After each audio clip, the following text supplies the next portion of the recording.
Good morning, USA. Welcome to another episode of the Bernie or Bust Show, where we're unshaved, unbathed, unedited, and unscripted. We've got good coffee today. I'm not getting paid, of course, by this company, but it's Salud Air Roasted Peruvian Llama. Peruvian Llama. This is, might have to put on my glasses. It's fair trade, certified, organic, and what I've found out is that it's probably grown in the shade, which means they don't have to spray a bunch of chemicals on it. If it's organic, that's probably how they can do it. Coffee was supposed to have been grown in the shade until we altered it somehow. I don't know all the science about it. You can look it up.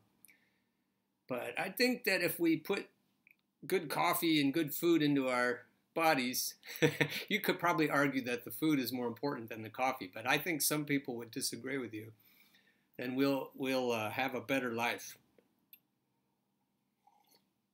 All right, here's wiki proof that the Clinton machine was behind the flood of new Democratic presidential hopefuls. We got on this yesterday. Breaking: the scary truth behind TYT smears of Tulsi Gabbard. So we've noticed that Ana Kasparian and Emma Vigilant have been just horrendously against Tulsi Gabbard. They're just smearing the crap out of her. And so we're starting, Nico House and Sofia Salvidar are figuring out why this is going on. They're following the money trail. And what they found out is more interesting than, it's interesting, and a lot of talk is happening about Tulsi Gabbard getting smeared, but we're uncovering other things that are even more interesting from my perspective. So if you go to my new article, here's wiki proof that Clinton machine was behind the flood of new Democratic presidential hopefuls. Go to medium.com and then find, I put it at the top of the page. In this clip, Nico House and Sofia Zalvidar explained how prominent talent agency executive Michael Kives, who is still connected to but not employed by Creative Artists Agency, is connected to the Clinton machine and has been a leader in the effort to groom Democratic presidential candidates to run against Bernie Sanders in the 2020 presidential election cycle. And like talent agencies, how is a talent agency part of political intrigue? So you look at their agencies, it says CAA delivers world-class opportunities to world-class clients. Positioned at the nexus of talent, content, brands, technology, sports, and live events, CAA creates limitless opportunities for the storytellers, trendsetters, icons, and thought leaders who shape popular culture. Ooh, you start to get a shiver in your spine. You're like, oh, we're watching a horror movie. We're watching an epic thriller. It sounds so reasonable, but this is how they're taking over the world. And you hear the maniacal laugh of the villain right now. And that's Michael Kives. There's another one I looked up, UTA, another talent agency, United Talent Agency. And this is what they're doing now. They're not just talking to opera singers or sports people. They're talking to politicians. They're grooming politicians, and that's what Michael Kives does. So you go back and you see what he's been up to, and then you start to say, this is a big conspiracy. Get your tinfoil hat. But this, again, is a real conspiracy. And I can prove it. United Talent Agency also has connections to the Clinton machine, which I can show you later. Clients make use of the agency's services to blend pop culture, entertainment, and politics to help them form their own unique brand. That's what slick politicians are doing these days. They have help. They're not just folksy, populist sorts of people. They've got all these people grooming them, and that's what's going on.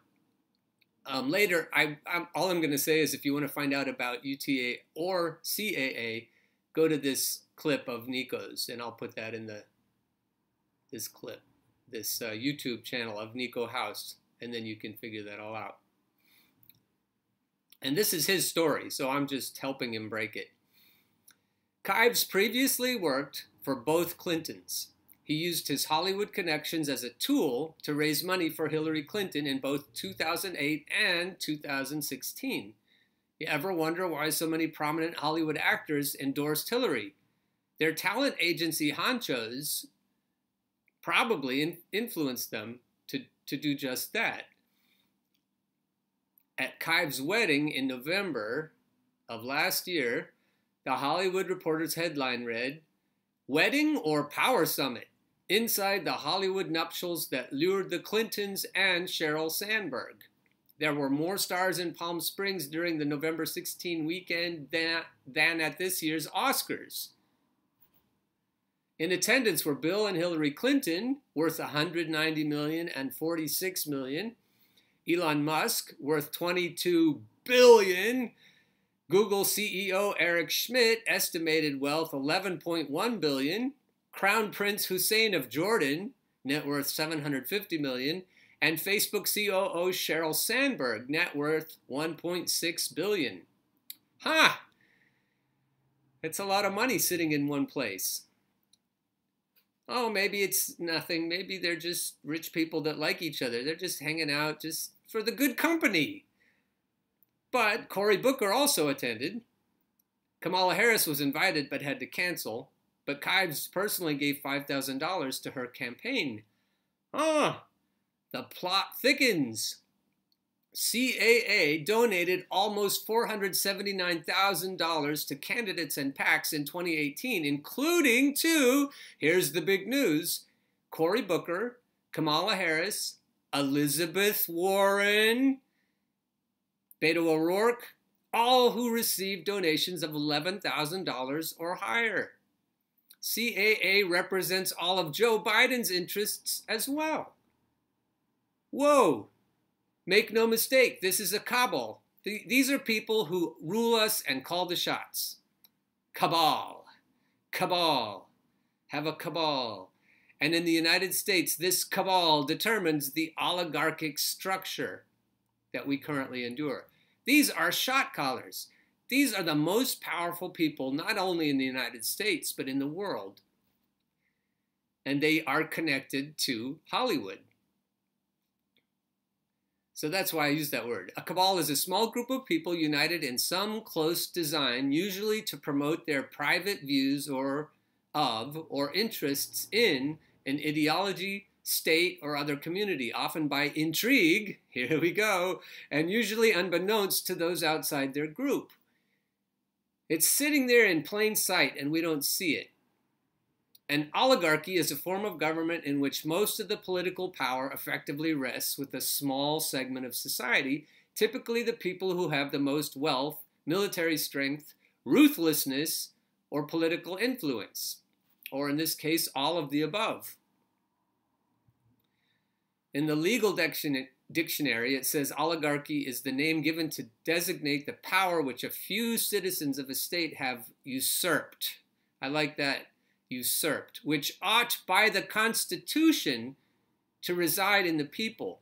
So now if you're trying to look up the word traitor or treason, you're looking at what's going on here. A few citizens of a state have usurped, which ought by the Constitution to reside in the people, this power.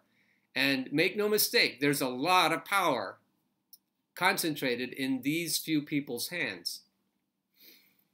Now, we're going to a leaked email. It's not very a long email. I'm just going to read you the whole thing. It's from Michael Kives and Darnell Strom.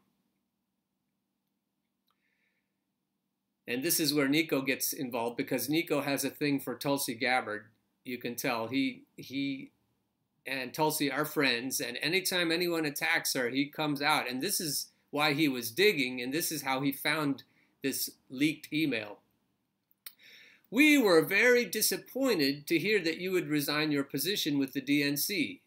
Disappointed, meaning you're talking to sociopaths. so you could endorse Bernie Sanders, a man who has never been a Democrat before. When we met over dinner a couple of years ago, I was so impressed by your intellect, your passion, and commitment to getting things done on behalf of the American people. What does that sound like? Oh, Hillary Clinton, I get things done. That's what an incrementalist says. They just throw up these plans in front of our faces to let us keep simmering in the pot.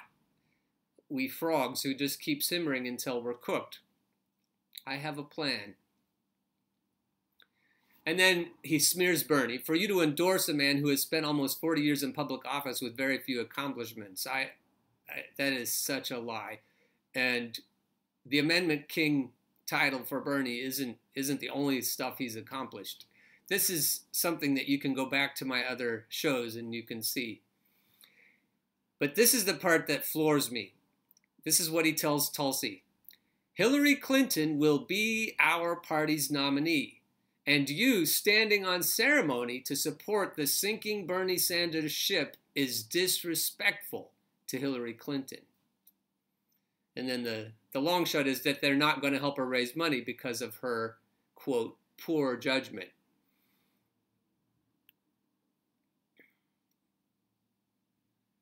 Standing on ceremony. She's standing on ceremony. Is that like a purity test? Only 4 states had held their primaries and caucuses by this time, and the contest was close. Elizabeth Warren and Joe Biden had both declined to run in this election cycle. And Martin O'Malley had already dropped out. It was a 2-person race at this point. Bernie Sanders was seemingly the only candidate who had not received the memo to drop out early out of respect to Her Majesty. Now, Joe Biden had family reasons, but what did Elizabeth Warren have? She was waiting her turn. She was waiting her turn. She was getting out of the way out of respect to Her Majesty. She didn't endorse Bernie. And then we saw what happened at the end with her arms aloft, holding the evil queen's hand. What's going on this time around in the 2020 race? Apparently, the wealthy club, you ain't in it, that decides these things has a different plan than last time. Stack the field with as many talents, going back to the talent agency, as possible and hope for a contested convention where the superdelegates can choose a Hollywood/Wall Street approved candidate. In that event, even if said candidate loses to Donald Trump, the existential threat of a Bernie Sanders presidency is avoided. I linked in this article to John Cowan saying that Bernie Sanders is an existential threat to the Democratic Party. Admittedly, I've been connecting the dots according to how all of these related facts impact my own cynical outlook and information base. If you have a different interpretation or additional information, please join any discussion that ensues in either the comments section here with this article or under this video on YouTube. I really would enjoy, especially if you're a mainline Democrat, if you're traditionally rooting for the blue team, I would love to interact with you and see how you perceive this interesting connection with Hollywood, Hillary Clinton, and these talent agencies. All right, that's all I got for now. Enjoy your coffee and have a great day.